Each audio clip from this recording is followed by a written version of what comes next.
Qu'est-ce qui éloigne les couples et finit parfois par briser les relations? Comment arrivons-nous tous dans nos relations amoureuses avec des représentations du couple et comment ceci peut être problématique? Comment aborder nos besoins et nos valeurs respectives pour que l'équation plus harmonieuse du couple 1 + 1 = 3 existe et s'épanouisse? Ce sont des questions auxquelles Alain Dora, que je reçois aujourd'hui, va répondre. Alain est thérapeute de couple et sexologue. Il est formé à la thérapie ACT, thérapie d'acceptation et d'engagement, et à l'analyse transactionnelle. Et il a écrit un livre sorti aux éditions Jouvence qui s'intitule « Construire un couple conscient ». J'ai déjà eu quelques discussions passionnantes avec Alain et c'est ce qui m'a donné envie de l'inviter sur mon podcast pour te faire partager sa vision de l'accompagnement des couples en thérapie. Je te laisse découvrir notre échange juste après l'intro. Et si je te parlais d'amour? Ça t'est déjà arrivé, toi, d'avoir peur de ne jamais réussir à construire la belle histoire d'amour dont tu rêves? Nous rencontrons tous des difficultés lorsque cet autre si proche de nous vient toucher quelque chose de sensible en nous. Bienvenue sur L'amour n'est pas un conte de fées, le podcast qui t'apporte des clés essentielles pour t'aider à enfin t'épanouir dans une relation. Je suis Amandine, thérapeute et coach en intelligence amoureuse et je crois en la magie de l'amour.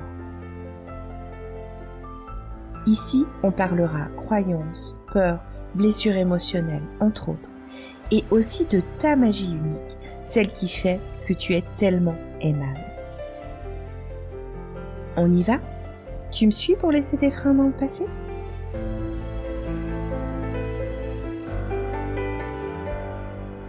Alors bonjour Alain, je suis ravie de te recevoir sur mon podcast. Merci d'avoir accepté mon invitation. Et aujourd'hui, on va donc parler du couple et de la thérapie de couple. Mais avant de commencer, j'aime bien commencer par une petite question un peu perso. Ouais. Et j'aimerais savoir si tu te souviens et que tu peux nous raconter la première fois où t'es tombé amoureux. Oula. Alors, je pense que c'est très compliqué parce que je crois que j'ai été un amoureux hésitant et j'allais dire progressif. Alors, mes premiers émois, ça doit dater vers 15-16 ans quand j'étais en seconde. Mais est-ce que c'était déjà de l'amour? Je sais pas. Par contre, je peux te parler de mon premier coup de foudre. J'en ai eu qu'un seul, alors que j'ai eu plusieurs amours dans ma vie, avec quelque chose qui était paradoxalement très beau. Moi, je l'ai vécu comme ça. Et en même temps très déstabilisant, parce que c'est comme si c'était une énergie qui était plus forte que moi. Et c'était un coup de foudre avec une personne que a priori, je ne supportais pas, que j'avais déjà rencontré à différentes occasions. Et ça a vraiment été un coup de foudre. Quelqu'un qui m'obsédait, je mettais sa photo sur mon tableau de bord, je pensais qu'à elle. Et c'est une expérience que je ne souhaite pas forcément revivre et que je ne souhaite pas forcément à tout le monde de vivre. Ok. à cause de l'intensité du côté obsessionnel et tout ça? À cause du côté obsessionnel, ouais. et du coup presque irréel. C'est-à-dire que ça serait un rêve, ça serait magnifique. Ouais. Mais dans la réalité, ouais. Pour moi, ça veut dire forcément qu'il n'y a pas d'issue possible. Parce que c'est pas suffisamment ancré dans la réalité. Je pense qu'avec cette personne, on était juste dans notre bulle. On quittait quasiment pas la chambre, pour faire simple. On avait tous les deux des enfants qu'on ne s'est même pas présentés. Et c'était quelque chose qui était en dehors du temps et de l'espace. Ok. Du coup, c'est magique. Ça, c'est magique. Ouais. Mais c'est irréel. Ouais. Et ça veut dire pour moi que tant que c'est irréel, on peut pas avoir de prise dessus. Non pas pour contrôler, mais pour en avoir conscience. Ouais. Et la conscience, pour moi, c'est vraiment quelque chose d'important. Ouais. Ok. Et c'est intéressant parce que tu me dis en fait que c'est pas arrivé la première fois que tu as rencontré cette personne en fait. Ah non, c'est une personne que j'avais rencontrée à 1 ou 2 reprises et que je trouvais hautaine, trop sûre d'elle. Alors c'était une femme qui était magnifique, mais je redis, c'est cette dimension qui dépasse, quoi. Il y a presque une dimension transcendantale. Le mot est certainement trop fort, mais quelque chose qui n'est pas de l'ordre de l'humain normal. Et cette expérience, elle est géniale, hein. C'est certainement une des très belles expériences de vie que j'ai eues, avec toutes les limites qu'il y a, parce que ce n'est pas ancré dans la réalité. Alors, je te remercie pour ce partage. J'ai pas beaucoup parlé de ce coup de foudre à beaucoup de personnes. Je pense je suis en train de réfléchir dans ma tête qu'il doit y avoir moins d'une vingtaine de personnes qui connaissent ce coup de foudre. Alors, du coup, là, il y a un certain nombre de personnes qui risquent de t'entendre en parler cette fois. Oui. Alors, merci de faire l'honneur à mes auditeurs et à moi de nous partager ce moment de ta vie. Et donc, tu parles d'ancrer dans la réalité, donc on va se réancrer un peu dans la réalité pour la suite de l'interview. J'ai eu envie de t'inviter sur mon podcast, donc parce qu'on a eu une discussion ensemble à propos du couple, de la thérapie de couple, des accompagnements que tu fais avec les couples. J'aimerais savoir d'abord pourquoi est-ce que tu as eu envie d'accompagner des couples ? À la base, moi je me suis intéressé à la sexualité et j'ai fait une formation de sexologue. Oui. Parce que la sexualité pour moi est une énergie personnelle que dans un certain nombre de cas on partage avec un autre ou plusieurs personnes, chacun ses pratiques. Mais lorsqu'il s'agit de la sexualité à deux, ça me semble indissociable de la relation qu'il y a dans un certain nombre de cas. Et j'ai été amené à rencontrer des limites face à des couples qui voulaient éventuellement n'aborder que la dimension de la sexualité. Alors que la dimension relationnelle est importante. Oui. Et réciproquement, je comprends toujours pas comment on peut faire de la thérapie de couple sans s'intéresser et sans avoir les compétences pour s'intéresser à la sexualité du couple. Alors, j'avais des bases sur la communication. Moi, je suis formé en analyse transactionnelle. Et je pense que cette dimension de la communication, je l'ai mis au service de la thérapie de couple. Parce qu'une grande partie des désaccords dans les couples, des difficultés, sont avant tout, à mon sens, de ce que j'ai observé, liés à des problèmes de communication dans le couple. D'accord. C'est pas qu'il n'y a pas assez de communication. Moi, j'ai des couples qui viennent, qui me disent, on communique beaucoup. Oui. Mais peut-être qu'ils communiquent presque trop. Mais, ouais, ok. Mais pas assez bien. Ouais, comment, ouais. Voilà, c'est le comment qui compte. Ouais. C'est le comment qui compte. Ouais. Ok. Bah justement, pourquoi est-ce que les gens viennent te voir en thérapie de couple ? Alors, en thérapie de couple, je mets la sexothérapie de côté, nous sommes d'accord. Ouais. C'est un peu particulier. Bien que, évidemment, tu peux en parler s'il y a besoin d'en parler à certains moments. Mais je t'inviterai peut-être pour un autre épisode là-dessus. D'accord. Avec plaisir, Amandine, avec plaisir. Avec beaucoup de plaisir. Alors, en thérapie de couple, il y a deux types de demandes. Une demande qui peut être très ciblée sur une difficulté qui a été identifiée. Une difficulté sur une famille recomposée. Je pense à un couple, lui a 2 filles, elle n'a qu'un garçon, je crois, j'étais en train d'hésiter. Et il a difficulté à faire famille ensemble et à, en particulier pour lui, avoir un rôle de père par rapport à ses filles et de compagnon par rapport à sa nouvelle compagne. Donc là, c'est très ciblé, on va travailler sur cette problématique très précise. Et puis parfois, suite à des événements ou non, ça peut être la retraite, ça peut être une maladie, ça peut être un épisode de vie difficile, un licenciement, je pense à un exemple. C'est comme s'il y avait un malaise dans le couple. Et des personnes viennent consulter. Alors, malheureusement, souvent trop tard. C'est-à-dire que les personnes viennent en disant, écoutez, ça fait 3 ans ou 4 ans que notre relation se dégrade, on sent qu'on est moins complice, on se dispute plus souvent, c'est difficile de passer du temps ensemble, on est mal à l'aise en silence. Ça, c'est un symptôme, par exemple, on est mal à l'aise en silence. Et ils ont attendu 3 ou 4 ans. Donc là, c'est beaucoup plus global. Et j'ai envie de dire, c'est difficile parce qu'on sent que les personnes, parfois ont encore de l'amour, ont des sentiments entre eux, ne réussissent pas à mettre le doigt sur une difficulté particulière. C'est parce que tu t'es mis à boire, c'est parce que tu es dépressif, parce que tu as été licencié, c'est parce que y a ci ou ça. C'est un malaise global. Donc c'est peut-être sur cette deuxième partie de type de thérapie de couple qu'on va poursuivre cet échange, parce que c'est celui qui est parfois compliqué à aborder, parce que, comme je le dis souvent aux personnes qui me rencontrent, ce sont les experts, c'est eux, moi je les vois quelques heures, eux ils ont des années de vie ensemble, des heures de discussion, donc ils ont beaucoup plus d'éléments que moi.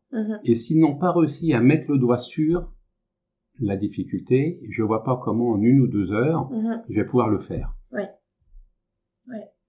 Et dans ce que tu as dit là, par rapport à, du coup, ce malaise, on va dire, plus global, tu as dit, parfois, les gens viennent un peu trop tard. La question que je me pose quand je t'entends dire ça, c'est, je sais pas s'il y a une réponse toute faite à ça, mais à quel moment ou à partir de quoi on devrait se dire, peut-être que ça serait bien d'aller consulter pour que ce soit pas trop tard. Alors, moi je dis ça aux couples après les avoir vus, Ouais. où certains couples me disent c'est super ce qu'on a fait. Hein. Alors ce sont pas tous les couples, hein. Il y a des couples pour lesquels la thérapie n'aboutit pas au niveau d'espérance qu'ils avaient. Mais je leur dis, ayez comme idée que si vous cherchez à éviter une situation, c'est déjà un premier signal. C'est un premier clignotant, un voyant qui s'allume sur votre tableau de bord de la relation. Est-ce que je reste un peu plus longtemps à regarder une série Netflix tout seul? Est-ce que je rentre un peu plus tard? Est-ce que je passe des week-ends plus longs chez ma sœur ou chez mon frère? Si je le fais parce que c'est positif pour moi de passer plus de temps chez ma sœur ou chez mon frère, pourquoi pas? Si c'est pour éviter de passer du temps avec mon compagnon ou ma compagne, c'est un premier symptôme. Donc, pour moi, c'est l'évitement qui doit être le signal d'alarme. Le signal d'alarme. Il y a quelque chose qui va pas. Ouais. Ok. Et à ton avis, qu'est-ce qui fait que dans un couple, on peut en arriver là? Alors, j'ai pas de réponse simple à te proposer, Amandine. Qu'est-ce qui fait qu'on opte pour l'évitement? L'évitement, c'est une stratégie, j'allais dire, qu'on adopte tous à un moment ou à un autre. Ouais. C'est simplement que l'autre solution qui supposerait d'affronter la difficulté nous semble peut-être au-delà de nos forces, au-delà de nos capacités à un instant donné, et que du coup, l'évitement semble une meilleure solution. La difficulté, c'est quand l'évitement, il s'inscrit au bout d'un certain temps comme une habitude. C'est comme si on avait perdu l'autre mouvement. C'est comme si tu te casses le bras droit, donc tu apprends à faire des mouvements avec ta main gauche. Moi, je me suis cassé la main droite à un moment, donc j'ai appris à faire des choses avec ma main gauche. Mais si jamais je n'avais pas été capable de retrouver l'usage de ma main droite, ça aurait été problématique, parce que je savais faire beaucoup moins de choses avec ma main gauche. Et c'est la même image que je donne au couple. Voilà. Votre stratégie d'évitement vous a permis de survivre à ce moment-là. C'était certainement trop dur pour vous de dire à votre compagnon qu'il se laissait aller, ou qu'il était omnibulé par une seule chose. Voilà. Vous ne pouviez pas lui dire à ce moment-là, parce que vous le sentiez trop fragile, ou parce que vous vous sentiez vulnérable, et c'est pas la question. C'est est-ce que vous comprenez que ce comportement est un comportement d'évitement et qu'il est peut-être possible d'en avoir un autre aujourd'hui. Mais alors du coup, j'ai presque envie de te demander si dans certaines situations, donc j'ai bien compris dans la mesure où l'évitement il s'installe pas, mais est-ce que parfois éviter est une bonne solution? Si par exemple on sent l'autre trop fragile, est-ce que éviter à ce moment-là serait une bonne solution pour un temps restreint? Alors, je pense que l'évitement peut être une très bonne solution, et on le fait tous. Quand on dit pas tout à fait notre pensée quand l'autre nous demande si ça nous plaît, alors que ça nous plaît pas vraiment, mais qu'on veut pas le vexer. L'évitement, il est adapté à 2 conditions. Première condition, c'est d'en être conscient. J'évite de dire à la personne ce que je pense de son cadeau, parce que j'ai pas envie de la vexer, de la froisser, ou je la connais pas, ou qu'il y ait... Bon, voilà. Et la deuxième chose, c'est de pas le reproduire systématiquement. Il y a une pièce de théâtre que je trouvais extraordinaire, qui m'avait fait rire beaucoup, où c'est un homme où chaque année, pour son anniversaire, on lui offre des encyclopédies. Et il déteste les encyclopédies. Mais la première fois, il a fait comme si c'était génial. Il a remercié ses amis qui lui ont offert une encyclopédie en disant « c'est le plus beau cadeau que j'ai reçu ». Et du coup, depuis ces jours-là, on lui offre que ça pour son anniversaire. Donc voilà, c'est pas l'inscrire dans le temps. Alors moi, ça me fait penser à un film. Je sais pas, cette pièce de théâtre, elle a été reprise en film, qui s'appelle Le Discours. Oui. qui a un sa livre aussi. sœur lui offre une encyclopédie à tous les adultes. Voilà, c'est ça, exactement. Ok, tu sais, on a eu une discussion passionnante autour des images et des représentations, on pourrait dire des croyances aussi, qu'on a tous en fait du couple. Et parfois, ces images, ces représentations, elles peuvent aussi nous mener à des impasses ou à des difficultés. Est-ce que tu peux nous parler un petit peu de ces différentes images? Et puis peut-être toi, comment tu t'en sers dans tes accompagnements? Ou qu'est-ce que tu en fais dans un deuxième temps? Alors, j'ai parlé du début de ma pratique, au cours de laquelle j'interrogeais les personnes sur justement les images qu'ils avaient du couple, ou plus exactement, qu'est-ce qu'ils pouvaient me dire de leur couple. Et finalement, j'observais qu'ils me parlaient du couple de leurs parents, qu'ils me parlaient du couple précédent, de leur ex, que dans certains cas, ils me parlaient du couple idéal, quasiment mythique ou cinématographique. Et moi, je leur disais, je leur renvoyais, mais finalement, vous m'avez beaucoup parlé d'un couple idéal ou de vos parents, mais j'ai le sentiment que vous m'avez peu parlé de votre couple. Et les personnes qui étaient en face de moi s'en défendaient en disant non, c'est des images qu'on a pris, on a parlé de tel couple mythique, je sais pas qui, au cinéma ou autre, mais c'est pour parler de notre couple. Alors je partais du principe qu'ils avaient raison, mais en même temps j'étais frustré parce qu'ils n'avaient pas entendu cette remarque. Du coup, je suis passé à une méthode visuelle, parce que c'est un outil que j'aime bien, où je leur propose de prendre chacun un paquet de post-it et d'écrire tout ce qui leur passe par la tête sur le couple, ce qu'ils peuvent en dire. Une fois que chacun a fait ça, et je donne du temps, des fois je donne vraiment 10-15 minutes, il y a du silence qui s'installe parce que chacun a l'impression qu'il a fini, je leur dis mais prenez encore du temps, dès que vous pensez couple, relation, compagnon, qu'est-ce qui vous vient? Et puis souvent les uns les autres ont de nouveau des idées. Et ensuite, je leur propose de répartir ces post-it en les présentant en 4 catégories. Chaque fois qu'ils prennent un post-it, donc moi j'ai fait 4 petites cases sur mon bureau, chaque fois qu'ils prennent un de leurs post-it, ils doivent bien le regarder et lorsqu'ils le présentent à leur partenaire, dire si ce post-it il s'affiche comme une image liée à leur couple actuel, première case, à un couple idéal, exemple que je vois souvent, on ne devrait jamais se disputer. Voilà. Ouais. Ou si je fais le lien avec la sexualité, on devrait avoir un orgasme ensemble. Voilà. Troisième case, c'est souvent des images qui sont liées à nos représentations avec nos parents, ce que j'appelle nos figures parentales, parce que certains n'ont pas que leurs parents comme figure parentale, et c'est l'image, mes parents ne se disputaient jamais. Ou mes parents étaient toujours d'accord, ou qu'est-ce qu'ils allaient faire pendant les vacances. Et pardon, là je t'interromps, et c'est toujours forcément des représentations positives? Non, ça peut être négatif, ça peut être positif. Ouais, d'accord. Alors, par rapport au couple idéal, c'est souvent positif, bien entendu. Oui, évidemment, oui. Par rapport aux représentations parentales, quand c'est négatif, c'est justement pour faire le contraire. Pour faire le contraire. Voilà. Donc, en réaction. En réaction. Mon père n'aidait jamais ma mère. Oui. Voilà. Donc, c'est quelque chose qu'on va mettre en avant pour faire le contraire, pour montrer que moi, en tant qu'homme, je veux participer aux tâches ménagères. Oui.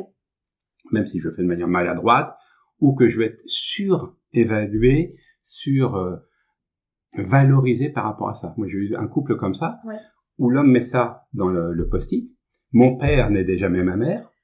Et quand à la 3e séance, je crois, on a travaillé sur ces éléments-là, lui, dès qu'il faisait 3 vaisselles dans sa semaine, il aurait fallu qu'il ait une médaille parce qu'il avait fait des choses extraordinaires. Voilà. Donc, parce que justement, c'est pas lié uniquement à lui. C'est lié à une image parentale où il veut faire le contraire. Oui. Et puis la 4e case, c'est ce qui est lié à mon histoire, mon ex, mes premières relations ou certaines choses. Ouais.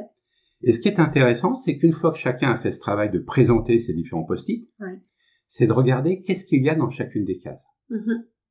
Et chaque fois que j'ai fait, c'est dans la case « Notre couple aujourd'hui » qu'il y a le moins de papier. Et du coup, les couples sont beaucoup plus gênés pour me dire non, c'est pas ça, non, j'ai parlé un peu du couple idéal, mais pas tant que ça, puisque finalement, ils ont beaucoup plus d'images du couple idéal, du couple de leur figure parentale, de leurs expériences antérieures, que de leur couple actuel. Et c'est là, à mon avis, une des difficultés. Mhm.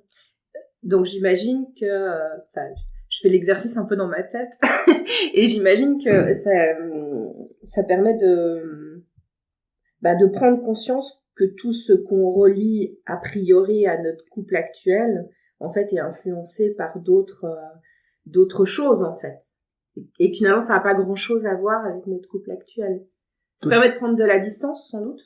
Ça permet deux choses. Ça permet de prendre de la distance et d'en prendre conscience. Ouais. C'est-à-dire que je pense que j'ai toujours en tête le couple de mes parents. Je vois pas comment je vais pouvoir l'enlever, ça. Ouais. Mais en prendre conscience. Ouais.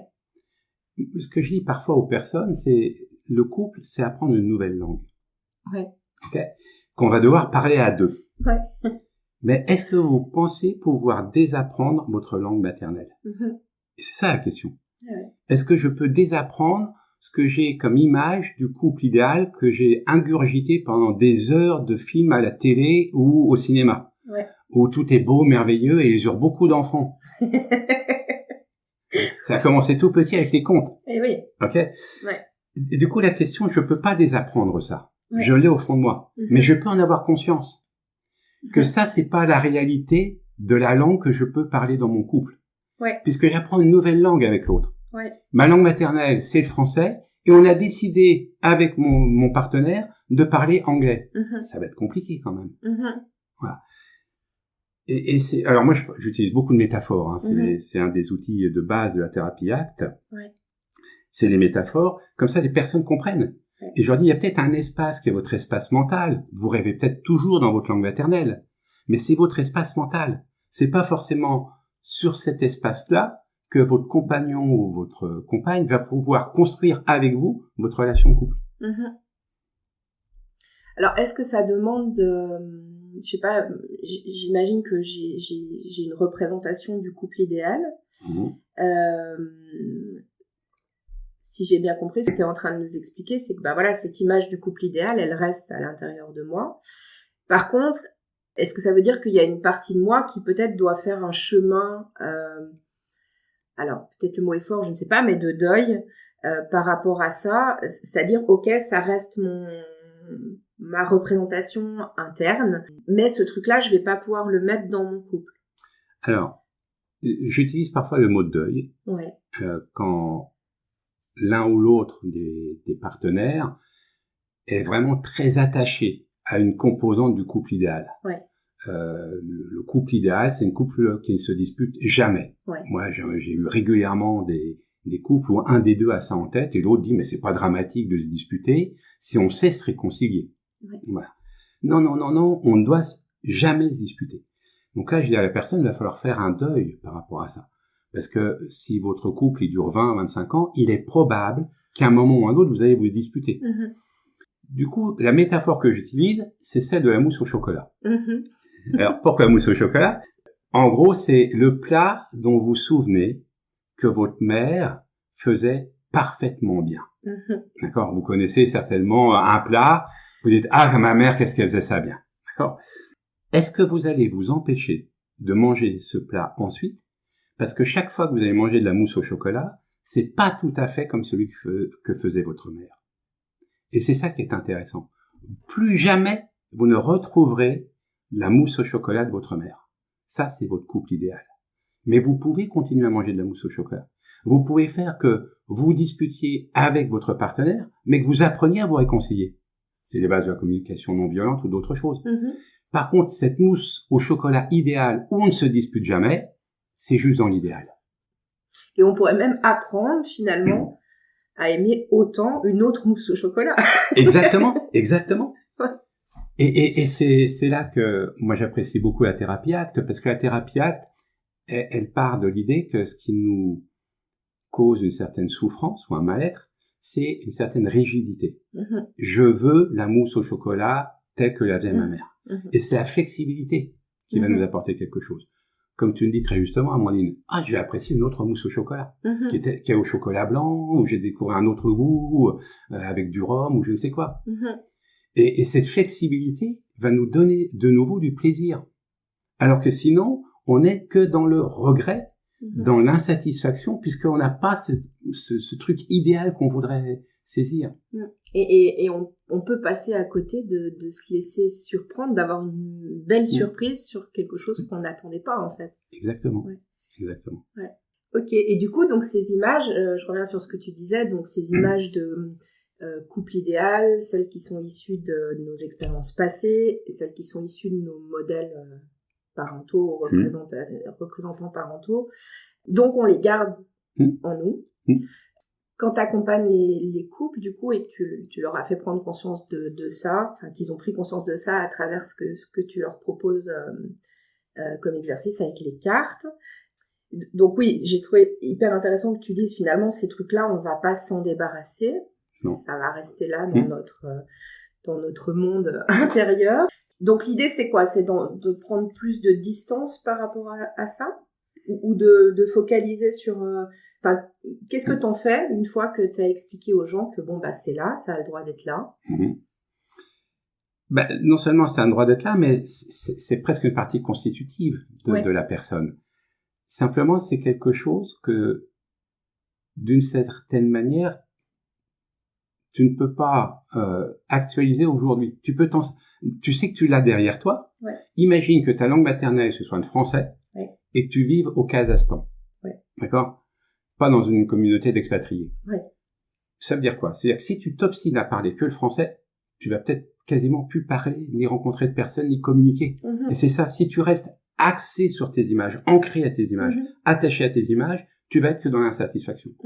Moi, je me rappelle d'un couple, on n'a fait que 3 séances, où lui particulièrement, mais elle aussi d'une autre manière un peu plus détournée, chaque fois que je disais, mais ça, est-ce que vous pouvez l'accepter un peu différemment? Une mousse au chocolat un tout petit peu différente. C'était, ah non. C'était vraiment un non, et la personne faisait le geste avec les mains. D'ailleurs, spontanément, je l'ai refait en même temps devant toi. Ouais. Elle faisait le geste de non, c'est hors de question.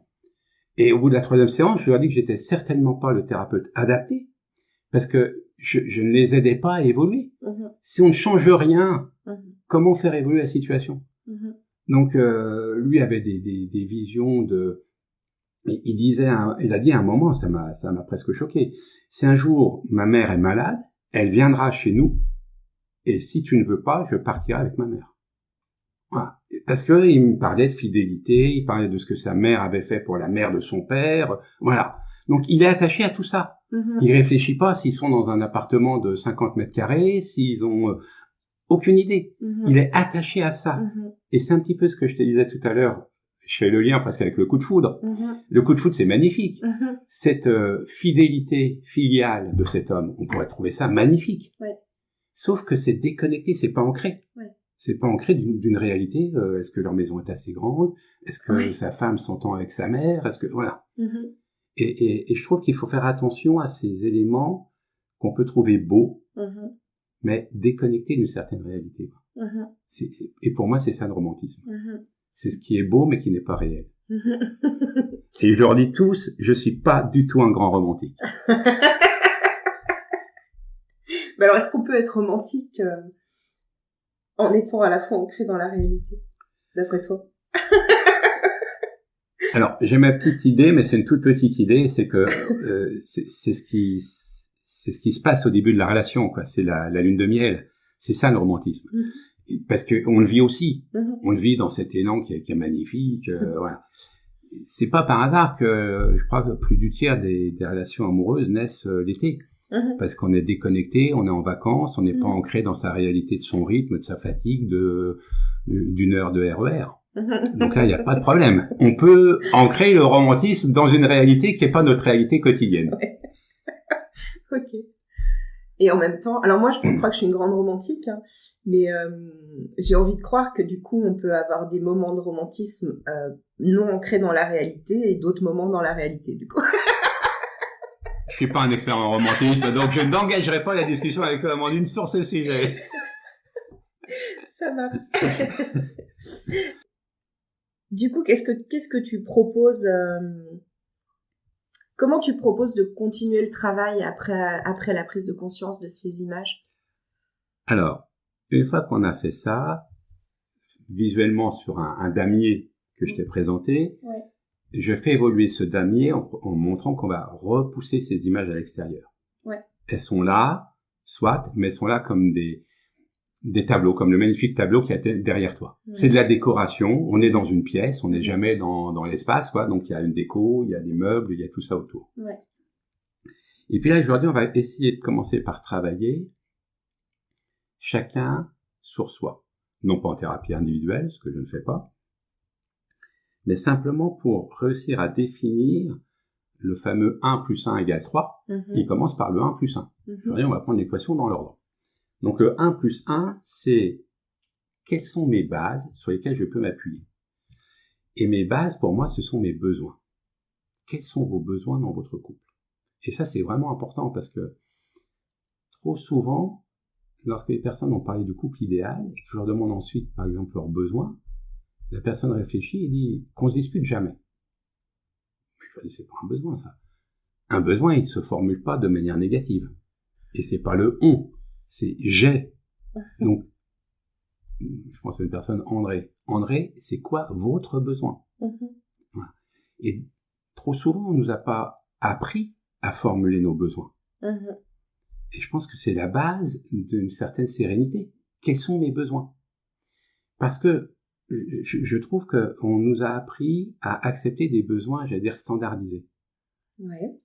Voire basiques. Et si on avait d'autres besoins, on était un peu bizarre, on en voulait trop, on était exigeant, on était capricieux. Il peut y avoir des tas de choses comme ça. Donc moi, j'essaye vraiment de réhabiliter les besoins. Ouais. Un besoin, c'est pas un caprice. J'ai vraiment besoin. Ouais. Moi, je sais que j'ai besoin d'être reconnu en tant qu'homme.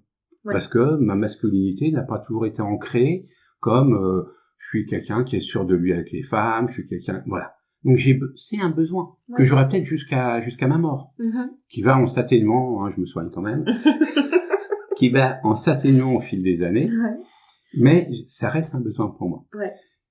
J'ai eu une compagne qui avait besoin de beaucoup de temps pour elle. C'est un besoin. Ouais. Et c'est pas pour me rejeter. C'est pas parce que c'est un besoin pour moi. Et je fais travailler les couples sur distinguer un besoin d'une envie. L'exemple que je prends, j'utilise quasiment plus que celui-là, je radote maintenant, c'est j'ai envie d'aller au cinéma, c'est une envie. Tu vas pas dire j'ai besoin d'aller au cinéma. Par contre, tu peux dire j'ai besoin de passer du temps avec toi. Ou j'ai besoin d'avoir une activité avec toi. Okay. Passer du temps avec toi, ça peut être juste me poser sur le canapé, on se fait un gros câlin, on est bien ensemble tous les deux devant la cheminée ou je ne sais quoi, et puis il se passe rien, et on est bien. Ou j'ai besoin de faire quelque chose avec toi parce que on passe nos week-ends sinon juste l'un contre l'autre, et j'ai le sentiment de ne pas faire avec toi. Mais c'est un besoin. Oui. C'est pas j'ai envie d'aller faire du vélo avec toi, ça c'est une envie. Oui. Et l'envie, ce que je dis souvent, c'est un des moyens de répondre à un besoin. Et il y a plein de moyens de répondre à un besoin. Oui. Voilà.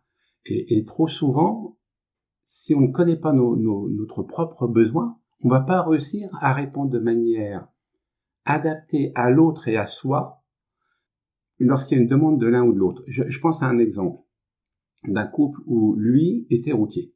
C'était un de mes premiers couples. Lui était routier, elle travaillait, je sais plus ce qu'elle faisait, mais dans un bureau. Elle le voyait quasiment pas de la semaine. Lui, il avait dormi dans son camion, il avait bourlingué. Il rentrait le vendredi soir, elle était contente de le retrouver, et le premier truc qu'elle lui disait, « Ah, ce soir, j'ai quand même envie de sortir, et puis qu'on aille au restaurant, j'ai repéré qu'il y a une nouvelle crêperie ou une nouvelle pizzeria, et je veux sortir. » Et lui, elle disait, premier truc, il soupire, il a les épaules qui s'abaissent, et je sens vraiment que ça ne lui fait pas plaisir. Moi, j'ai attendu toute la semaine, et voilà comment il accueille ma proposition. Vous comprenez que c'est pas possible. Et je me suis pas prononcé. Moi, je suis pas un arbitre. Je suis pas un juge. Mais j'ai fait travailler un petit peu ça. C'était quoi son besoin à lui? C'était quoi son besoin à elle? Oui. Son besoin à elle, c'est vraiment de le retrouver. Oui. Son besoin à lui, c'est de pouvoir se poser. Oui. Comment ils peuvent concilier ces deux besoins? Oui. Lui, il dit, j'ai besoin de me poser. J'arrive chez moi. J'ai envie d'être tranquille à un moment. J'ai mangé des sandwichs ou des pizzas ou n'importe quoi vite fait. J'ai pas pris une bonne douche. Voilà. J'ai besoin de me poser. Et il dit très justement, moi, 1 heure ou 2, ça peut me suffire. Ok. Et vous, madame, c'est quoi votre besoin? Elle dit, c'est de passer du temps avec lui, mais vraiment un moment un peu particulier. On est que tous les deux et tout. Ok.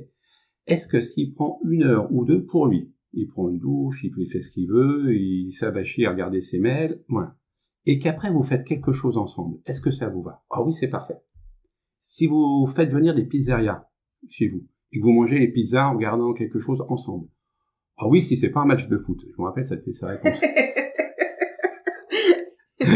et du coup, on peut ajuster comme ça. Ouais. Mais sa demande, on va sortir manger une pizza, ne correspond pas à son besoin.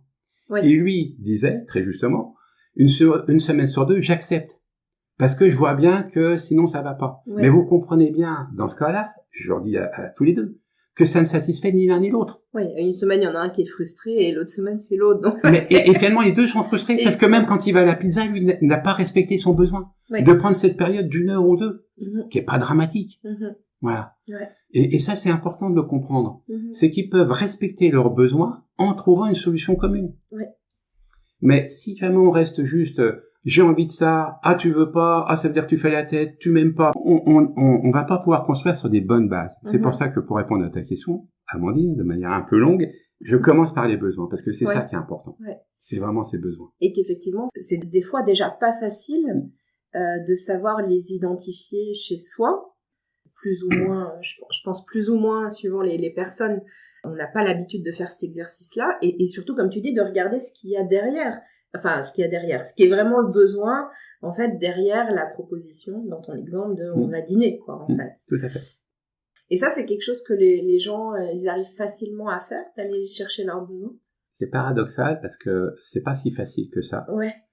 Mais très souvent, il y a une forme de résistance en disant « Oui, mais nous, on est venus vous voir pour la thérapie de couple. Ouais. Là, vous me parlez de mes besoins. C'est pas ça qui m'intéresse. C'est comment, ensemble, on peut... » Comme si on pouvait construire un couple, je reviens à cette équation 1 plus 1 égale 3, sans savoir si au début c'est un 1,2 ou 1,8, voilà.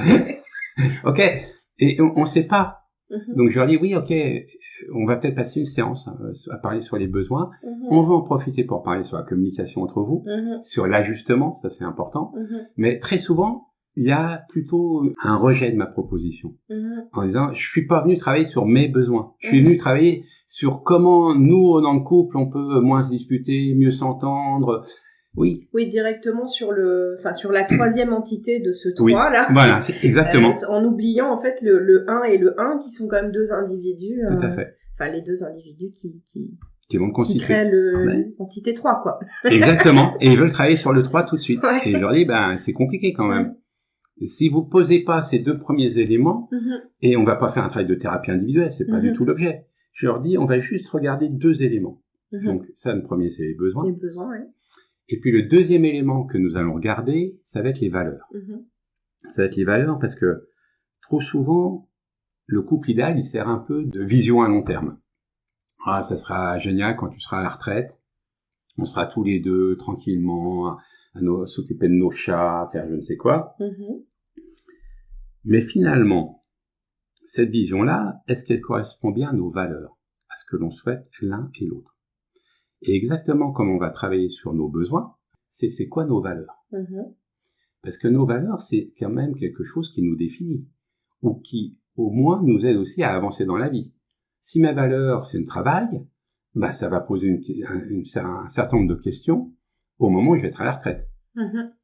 Ça veut dire quoi? Je vais me suroccuper à bricoler dans le garage, je vais m'investir dans des associations, voilà.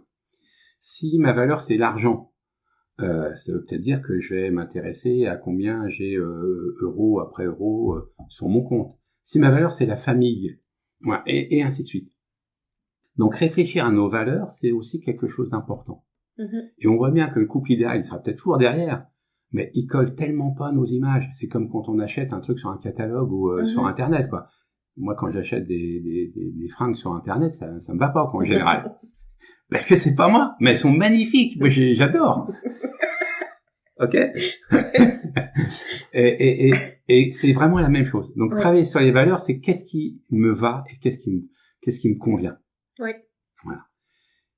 Et là, du coup, ça donne vraiment 2 éléments, les besoins et les valeurs, qui commencent à définir le 1 un peu plus clairement. Et je commence à voir qu'est-ce que c'est ce 1 plus 1 qui va essayer de faire quelque chose en commun.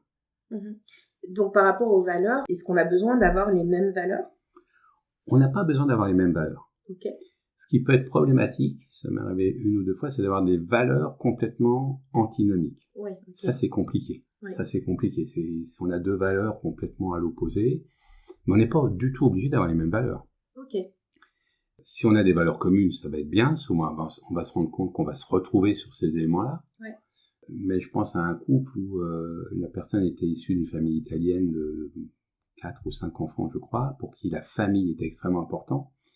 Et lui avait été recueilli par la DAS enfant, avait été ballotté de famille d'accueil en famille d'accueil, et la famille, ça lui parlait pas. Ouais. Et il a dit à un moment, mais pour moi la famille, on la voit 2 ou 3 fois par an, à Noël, et puis voilà. Mais elle est toujours en train de téléphoner à ses sœurs, à ses frères, à s'inquiéter d'un neveu, à vouloir...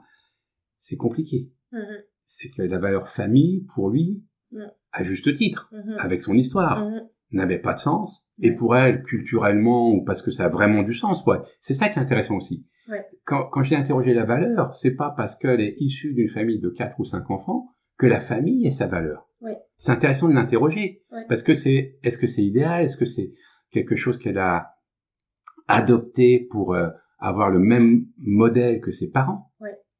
Et c'est pour ça que les images, on les met de côté. Et je veux vraiment que la personne me parle de ses valeurs. Et si à un moment elle me dit, c'est la famille, et puis que j'entends dire, oui, et puis ma sœur avec ses neveux, là, elle me gave à chaque fois au téléphone, elle prend une demi-heure à en parler, puis mon frère, l'autre jour, il débarque comme si je devais l'accueillir, voilà. À un moment, je lui dis, mais écoutez, Sophia, il y a quand même, c'est pas le vrai prénom, hein. Sophia, il y a quand même un problème, parce que vous dites que c'est la famille, mais regardez, vous avez dit que des choses négatives sur la famille. Est-ce que c'est vraiment votre valeur, ou est-ce que c'est quelque chose que vous avez hérité, qui est donc de l'ordre de l'image. Ouais. Et du coup, c'est un peu comme tout à l'heure sur les besoins, où tous les deux ne trouvent pas leur accord. Lui, il n'est pas hyper famille. Elle dit qu'elle est famille, mais finalement, elle est famille avec des limites aussi. Et peut-être qu'ils pourraient se retrouver davantage. Oui, donc finalement, ils sont peut-être... Il y a une différence, mais ils sont peut-être pas si éloignés que ce qu'ils pensaient, pas si opposés, en fait. Exactement. Ouais. Mais ça supposait pour elle de mettre au clair cette valeur. Ouais. Qui a été très dur pour elle, hein. Elle m'a dit, vous me faites pas un cadeau là en me faisant prendre conscience de ça, de se repositionner par rapport. Alors là, en plus, c'était la petite dernière, de se repositionner par rapport à ses parents, par rapport à ses frères et sœurs, pour voir qu'est-ce qui lui convient à elle. Ouais. Et elle s'est rendu compte que ce côté open bar, maison ouverte où tout le monde peut débarquer n'importe quand, n'importe comment, c'est pas du tout ce qu'elle souhaitait, pas du tout. Ouais. Et que pour elle, ça lui faisait une charge mentale énorme quand 48 heures ou 24 heures avant, son frère ou sa sœur l'appelait en disant, bah tiens, on passe par là, est-ce qu'on peut passer la soirée ou... Ouais. Et elle avait pas de plaisir à ce que ce soit presque automatique. Ouais. Mais oui, effectivement, ça remue, quoi. Ben, ça remue parce que éviter de se poser des questions sur les besoins et les valeurs, ça permet justement de ne pas s'ancrer dans la réalité. Ouais. Et s'ancrer dans la réalité, c'est-à-dire se positionner. Ouais. Savoir qu'est-ce qui est bon pour moi, savoir qu'est-ce que je veux pour demain, et pouvoir le dire aux autres. Ouais. Ça va forcément avec de l'affirmation de soi, ça va avec une certaine confiance en soi, pour pouvoir dire, je rejette pas ma famille, mais je ne suis pas comme mes parents, je ne suis pas comme ma sœur aînée, pour qui la famille est une telle valeur que ma maison est ouverte en permanence, que je rêve de passer toutes mes vacances avec ma famille. Lui vivait mal le fait qu'il y avait systématiquement au moins une dizaine de jours en famille. Voilà. Et elle-même disait, oui, mais je trouve que c'est un peu, on est trop serré, c'est pas toujours au même endroit et tout. Et, enfin, juste pour l'anecdote, elle a dit qu'elle s'est sentie libérée lorsqu'elle a pu dire à sa famille, on viendra quelques jours cet été, mais on restera pas une semaine ou 10 jours comme on fait d'habitude. Elle m'a dit, je me suis sentie libérée et forte. Forte parce qu'elle s'appuyait sur ses valeurs et ses besoins. Les valeurs et les besoins, ils sont en écho les deux. Ouais. Voilà. Et là, elle se respectait enfin. Ouais. Voilà. Donc lui faisait peut-être un petit effort d'aller passer 4 ou 5 jours, mais au moins ça avait du sens pour les deux. Ouais. Voilà. Ouais, finalement chacun, j'allais dire, a fait un peu un chemin vers l'autre, mais en même temps en partant vraiment de qui il est lui dans ses besoins et dans ses valeurs. Et donc finalement, tu as pu les aider à identifier leurs valeurs et leurs besoins. Ça leur permet aussi, j'imagine, de pouvoir trouver un terrain d'entente. Tout à fait. Okay. Trouver un équilibre en fait. Là, on va arriver sur la fin de l'équation. Ouais. On aura fait le 1 plus 1. Ouais. Et on va construire cette colonne centrale entre les deux, Ouais. où on va avoir écrit les valeurs de chacun, les besoins de chacun, et puis il y a une troisième ligne dont je vais parler après. Et comment on va confronter ça? Sur les besoins, on va regarder un peu quel est mon contrat de base. Quel est le contrat de base qu'on a entre nous? C'est, est-ce que je respecte tes besoins? Donc mon camionneur qui rentre, je respecte ton besoin d'avoir 1 ou 2 heures pour te reposer chez toi, juste revenir chez toi, quoi. Est-ce que je réponds à tes besoins, ce qui n'est pas pareil? Est-ce que, voilà. Donc, on va regarder qu'il y a une contrat de base qu'on a entre les deux. On peut, par exemple, avoir de la solidarité financière en ayant 3 comptes. Un compte commun et chacun un compte séparé. C'est pas pour ça qu'on n'a pas de solidarité financière. Parce que moi, j'ai des couples, quand on part sur des problèmes d'argent, qui ont des tas de visions par rapport à ça. Mais mon besoin, c'est d'être sécurisé financièrement, ou c'est d'être, voilà. Et puis, sur les valeurs, on va regarder comment on a ensemble des actions engagées. Alors, ce que j'appelle des actions engagées, c'est pas seulement faire du quotidien. Le quotidien, ça peut être très riche, ça peut être rassurant, ça peut être agréable, joyeux, tout ce qu'on veut. Mais comment est-ce que mes valeurs, je les exprime?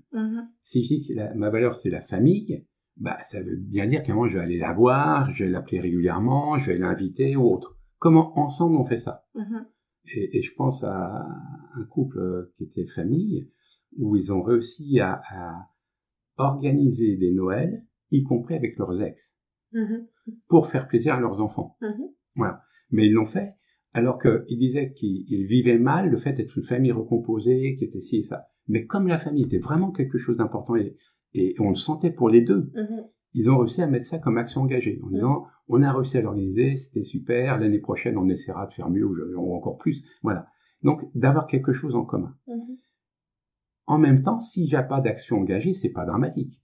C'est peut-être que chacun vit ses valeurs seul, dans ses activités, dans ses loisirs, dans ses rencontres ou autres. Mais c'est vrai que c'est intéressant qu'il puisse y avoir quelque chose.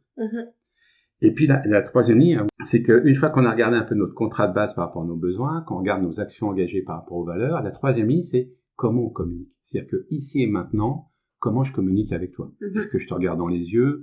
Est-ce que tu m'écoutes? Est-ce que, voilà. Donc on va regarder comment on communique, qu'est-ce qui se passe quand eux deux sont ensemble. Et ça, c'est vraiment important parce que ça permet de regarder l'ensemble des interactions qui sont pas que verbales. Ça peut être par du toucher. Ça peut être par la sexualité. Mais par exemple, par le toucher, j'observe qu'un certain nombre, alors, excuse-moi de l'image d'Épinal un petit peu, mais je vois des femmes qui repoussent des câlins des hommes, le petit bisou dans le cou pendant qu'elles font la cuisine ou quelque chose, ou même la main aux fesses, parce que pour elles, c'est-à-dire qu'il y a déjà un projet après. D'accord? Donc on va regarder cette interaction. Est-ce que cette interaction, pour vous, monsieur, qu'est-ce qu'elle signifie? Pour vous, madame? Et quand monsieur me dit, mais non, pas du tout, je dis, ce qui serait intéressant, c'est que votre partenaire puisse le vérifier, le valider. C'est-à-dire que vous veniez avec ça, puis que vous passiez vous-même à autre chose rapidement. Parce que si vous ne passez pas à autre chose, ça veut dire que vous restez dans une attente. Et c'est ça qui est intéressant. C'est que chacun prenne la responsabilité de son bout de communication. Jacques Salomé, il prend une très belle image avec l'écharpe, en disant, une écharpe tendue entre deux personnes, chacun a la responsabilité de la tenir. Si un des deux la lâche, il n'y a plus d'écharpe entre les deux. Donc, si madame, elle a peur, par anticipation, que monsieur, parce qu'il met les mains sur la taille, qu'il lui fait le petit bisou dans le cou, les mains, elles vont aller plus loin, il va y avoir plus d'attente et autres. Et que monsieur dit, bah ouais, mais non, moi c'est pas j'avais rien en tête, mais qu'il ne passe pas qu'il fait pas autre chose. Je peux te donner un coup de main, ça me fait plaisir, j'aime bien ton parfum, j'en sais rien. Il n'a pas sa part de responsabilité dans l'écharpe. Voilà. Donc moi, j'adore travailler sur la communication parce que c'est la base de ma formation, parce que moi j'ai fait beaucoup d'analyse transactionnelle et j'ai été professeur en communication, donc c'est des domaines sur lesquels je pourrais te parler pendant des heures, à mon avis. Donc faut que j'arrête et que je me retienne. Alors j'adorerais que tu m'en parles pendant des heures, mais on va gentiment arriver à la fin de cette interview. Dernière petite question.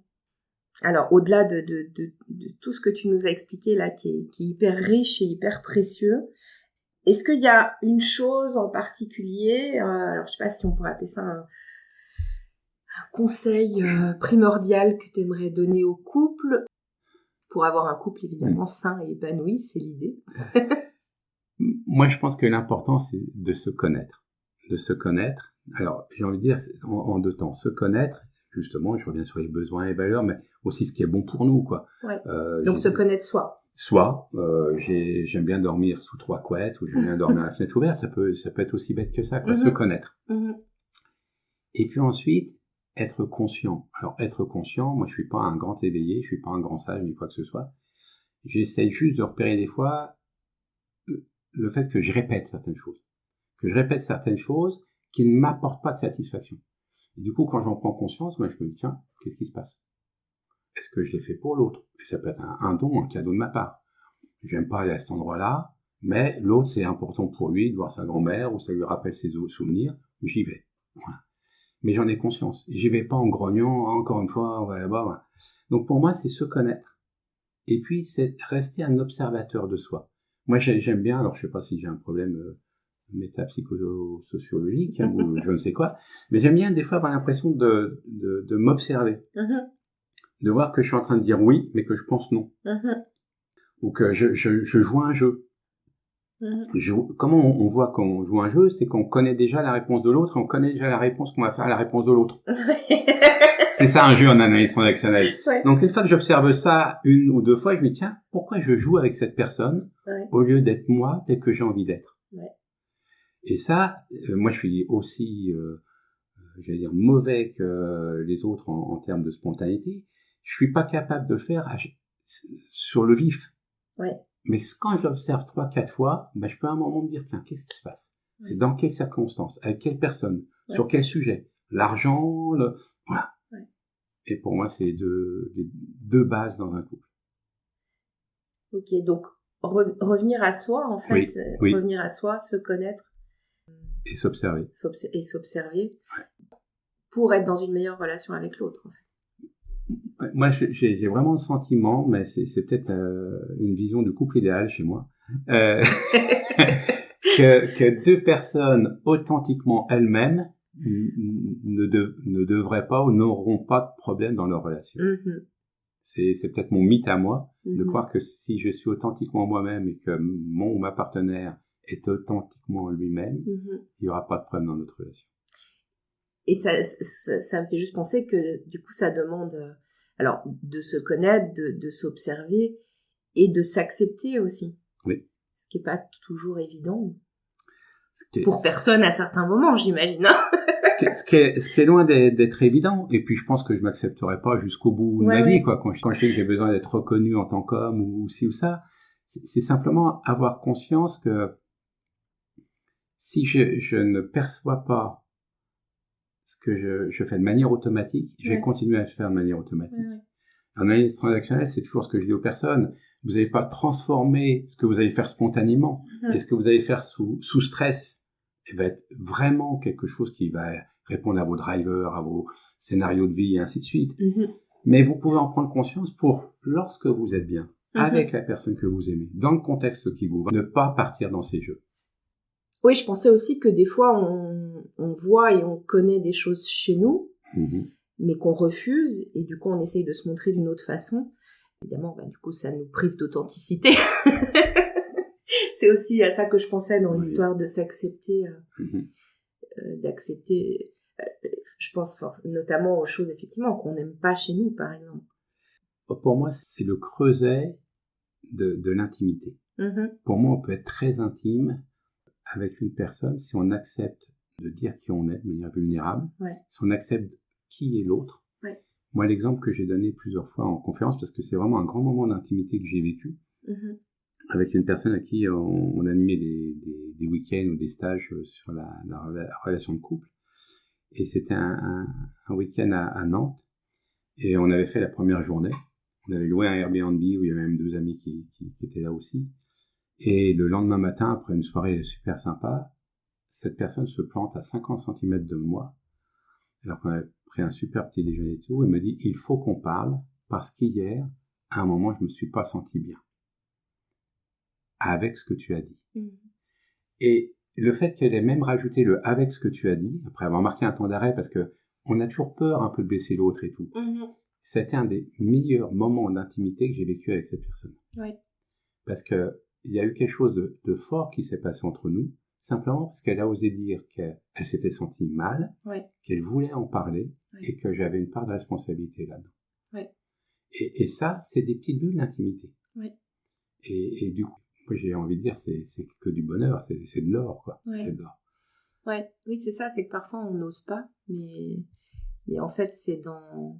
Alors, c'est ce que je dis souvent, mais c'est dans la vulnérabilité qu'on crée un vrai lien de qualité avec l'autre, en fait.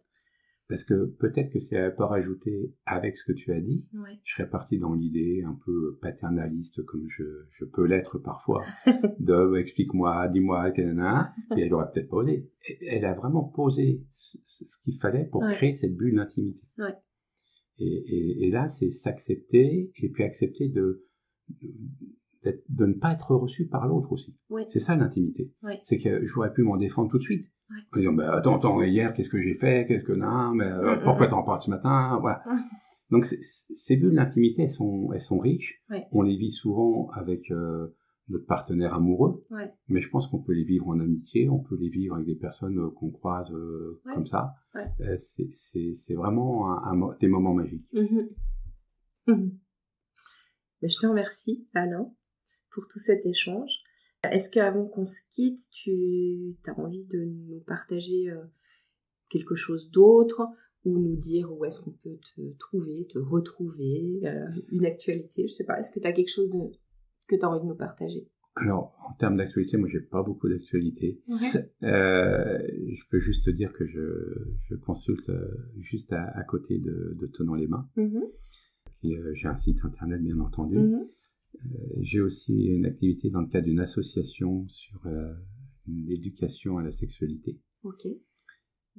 Et puis que j'ai écrit un petit livre il y a déjà quelques années aux éditions Jouvence qui s'appelle « Construire un couple conscient ». Ok, je te remercie. Je mettrai toutes ces infos-là dans les notes d'épisode. Et puis, merci pour ce moment précieux. Merci Amandine de m'avoir invité. Avec plaisir.